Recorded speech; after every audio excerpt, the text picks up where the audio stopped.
D'abord, revenons sur bien sûr, la guerre commerciale entre le Canada et les États-Unis. Vous le savez, ça a brassé pas mal en fin de semaine.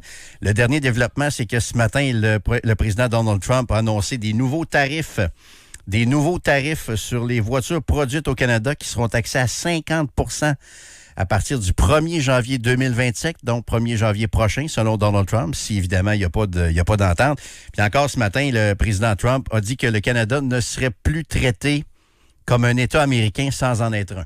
Donc, grosso modo, dans ces deux posts en fin de semaine sur Truth Social, ce qu'il laisse entendre, c'est qu'on veut être traité comme un État américain sans en être un. Donc, il continue de jouer cette carte-là, la carte du 51e État américain. Mais là, l'entente, là, tout le monde a son opinion là-dessus.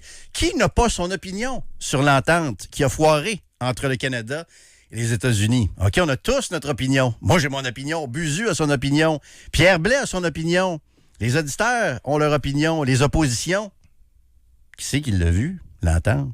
Est-ce qu'on sait vraiment ce qu'il y avait dans cette entente-là? Ce qu'on nous dit, c'est qu'il y avait des demandes américaines reliées à l'automobile, des demandes américaines reliées à la protection de la culture francophone. Les Américains n'aiment pas ça. On nous a dit aussi que M. Lotnick est venu mettre le trouble un peu là-dedans parce qu'avec l'autre négociateur, ça allait, semble-t-il, bien entre M. Leblanc et l'autre secrétaire américain, mais que M. Lotnick a mis le trouble dans cette histoire-là, Howard Lutnick. Moi, j'aimerais ça voir les documents. Les papiers, c'est exactement ce que propose le Parti conservateur du Canada, qui a aussi demandé un retour précipité à la Chambre des communes pour discuter de cette question-là. Avec nous, au bout du fil, le député du Parti conservateur du Canada dans Charlebourg-Haute-Saint-Charles, M. Pierre Paulus. M. Paulus, bonjour!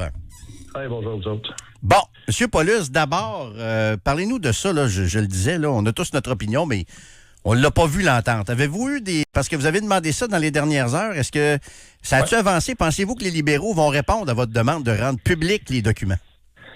Bonne question. C'est pas trop dans leur habitude actuellement de rendre public de l'information. Puis c'est ça qui puis comme vous avez mentionné, tout le monde a son opinion.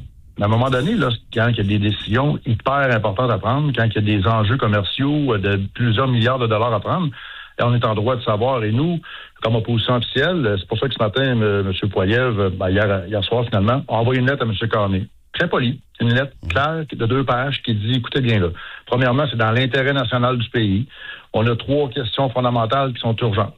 Tu sais, je peux vous les décrire rapidement si vous voulez. Oui, ben oui, allez-y. Bon, la première chose, premièrement, c'est la transparence. C'est quoi qu'il y avait dans l'entente qui était abandonné? Parce qu'on peut comprendre qu'il y avait une négociation. Quand tu négocies, tu es à porte fermée. Mais là, actuellement, on sait que les Américains savent ce qu'il y avait dans l'entente. Puis le gouvernement, M. Carney, M. Leblanc savent ce qu'il y avait dans cette entente-là qui a avorté. Mais là, nous, on ne sait pas. Mais maintenant que ça a avorté, on est en droit de savoir ce qu'il y avait là-dedans, parce qu'on était, oublions pas, le mercredi passé, là, on était sur le point de signer, il y avait une extension de 3 jours, tout allait bien. Par la suite, on est arrivé vendredi soir, puis tout d'un coup, à minuit moins quart, M. Carney dit, c'est fini, on négocie plus. Puis là, après ça, encore là, on a soulevé différents enjeux qui ont fait en sorte que ça ne marchait plus, dont le français. Puis tantôt, vous parliez de Lutnick, mais c'est Jamison Greer. Jamison Greer qui a dit à un réseau américain, il dit, il n'y a jamais été question de s'attaquer aux Français. Il dit même, je parle français, mes enfants parlent français, puis j'adore les Québécois. Il dit, on n'a rien à voir là-dedans. Où on en a, c'est sur les taxes, sur le numérique. Puis ça, il faut rappeler aux gens que M. Carney a déjà enlevé ça, cette taxe-là. Donc, il y a des choses qu'on comprend pas. Il y a des demi-vérités ou il y a des faussetés dans ce qui se dit actuellement. Et c'est pour ça, premier point, transparence. Deuxième point, là, on parle de mettre M. Carney parle de mettre des contre-tarifs.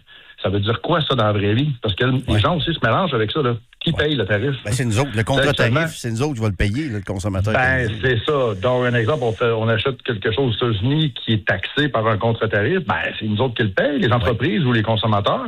Fait qu'à un moment donné, c'est quoi l'impact de tout ça sur l'inflation au Canada? Ça va être quoi l'impact sur les familles canadiennes? Donc, on a des questions comme ça. Et le troisième point, c'est la défense des emplois canadiens et les industries. Il y a plusieurs choses à faire qui demandent que le Parlement vote. On est prêt à rentrer. C'est pour ça qu'on demande à rappeler le Parlement, parce que vous savez que là, techniquement, la Chambre reprend ses travaux le 21 septembre. Mais là, ça presse. Puis Puis M. Carney veut imposer les tarifs le 8 septembre. Donc, nous, on dit, il faut rentrer au Parlement, débattre de ces choses-là, avoir des informations. Et on est là aussi pour donner notre support. À partir du moment où on a l'heure juste, qu'il y a des choses à faire. Si, exemple, on demande aux libéraux depuis plusieurs mois, voire années maintenant, d'enlever la taxe carbone industrielle, d'abroger la loi C-69, C-48. Ça, c'est des lois qui avaient été mises en place par Justin Trudeau, qui empêchent le développement de pipelines dans l'Ouest vers le Pacifique. Ça, ils ont beau dire ce qu'ils veulent, les libéraux. Tant que ces lois-là sont en place, il n'y a rien qui peut bouger. Donc, il y a des choses à faire. Et il y a des projets aussi qui ne bougent pas, que le gouvernement doit débloquer. Il y a au moins 500 projets au Canada. Fait que c'est ça. À un moment donné, notre demande, c'est d'aider, dans le fond, en rappelant le Parlement, en faisant le travail de parlementaire, parce que là, tout ce qu'on a, c'est des discussions à porte fermée, on ne sait pas vraiment ce qui se passe. C'est ça.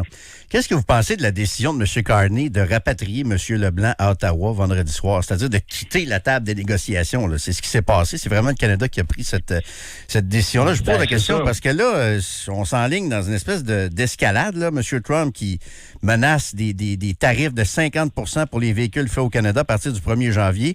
Moi, comme Canadien, là, comme citoyen, je crains l'escalade de tout ça. Donc, quoi penser de la décision d'avoir rompu nous-mêmes les négos? Là?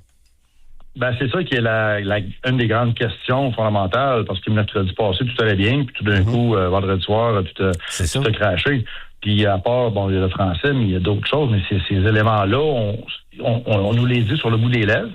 Mais fondamentalement, qu'est-ce qui s'est passé? Qu'est-ce qui s'est passé pour que ça crache comme ça? Et c'est là que là-dessus, il manque de transparence. Et c'est pour ça que nous, on dit, garde, là, faut que tu appelles le Parlement, faut que tu dévoiles les documents, faut que tu sois transparent avec nous, puis qu'on puisse, à la fin, s'il y a au moins qu'il y a des décisions qui sont prises, si le Parlement, on vote, on est d'accord, ben tout le monde est ensemble là-dedans. Là. Tandis que là, à partir du moment où M. Carney, puis ils font la petite affaire dans leur coin, puis qu'on ne sait pas où on s'en va, ben c'est difficile de prendre une décision éclairée. C'est ce qui nous manque actuellement comme pays. Pendant ce temps-là, M. Carney est ici à Lévis aujourd'hui. Comment vous trouvez ça de voir Mark Carney dans les pubs de la CAQ? De voir Mark Carney bras dessus, bras dessous avec Christine Fréchette la semaine passée à Terre-Neuve, ce matin à Lévis. Comment vous voyez ça? Voyez-vous ça comme un appui à la CAQ, une tentative de bloquer le retour du PQ au pouvoir à Québec? Vous trouvez ça comment, cette affaire-là? Ouais. C'est sûr que j'évite de m'ingérer surtout dans l'élection du Québec. Là, comme conservateur, nous, on se tient toujours en retrait, puis on évite de commenter. C'est sûr que si je devenais un analyste politique, je regardais ça, je dirais, ouais, c'est sûr que ça peut sonner bizarre de voir ça. De l'autre côté, comme je vous dis, il y a tellement d'explications aussi. Ça peut être soit M. Carney qui veut aider Mme Fréchette, ou de l'autre côté, c'est des annonces qui doivent être faites, puis que ça presse aussi, puis ça avance. Ouais. Donc, je ne veux pas vraiment commenter là-dessus, là, mais il reste que, pour l'instant, mais par contre, là-dessus, je me réjouis pour la Lévis. La Lévis, depuis que je suis élu en 2015, j'ai toujours milité pour repartir ce chantier-là correctement.